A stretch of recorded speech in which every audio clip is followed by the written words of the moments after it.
Wolfgang Sporrer. He's a former political advisor to the EU and joins us live from Vienna. So warm welcome to the programme. So the Polish president is now trying to mend any damage that was potentially caused to this very close relationship. We know Poland's been a huge supporter of Ukraine. Do you think that the damage can be fixed easily, or will it be difficult? Well, the damage has been done, but I think what we need to think about is that these things happened, and this kind of rebuke by Poland of Ukraine have happened in the context of the upcoming Polish elections that take place mid of October, which is a very closely fought fight between the current governing party, the PIS. And the opposition.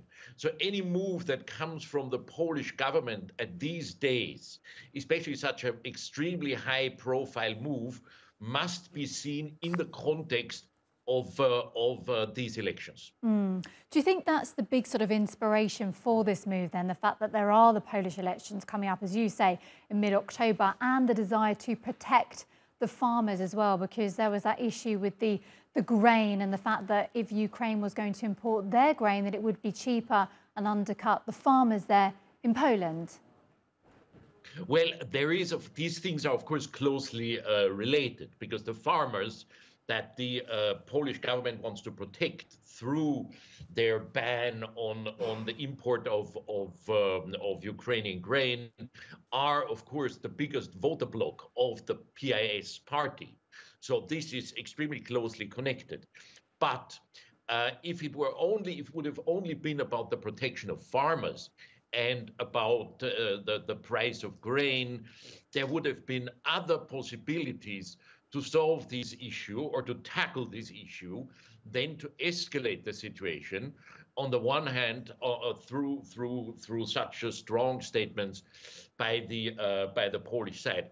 As a good example for this, for example, Slovakia, which had very similar problems with Ukraine over grain imports, has bilaterally by now nearly solved this issue.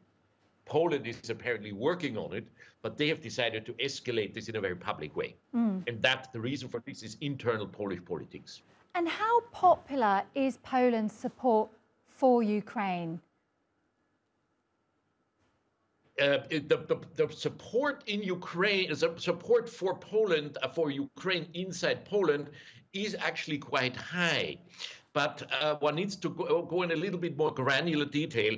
There is one small conservative party which has questioned this and which is fighting with the PIS party for votes. So this anti-Ukrainian move by the PIS, by the governing Conservative Party, is likely targeted to take away votes from one small competitor that has been critical to aid to Ukraine. Wolfgang Sporrer, thank you so much for analysis on that. A former political advisor to the EU joins us live from Vienna today. We appreciate that. Thank you very much. Bye-bye.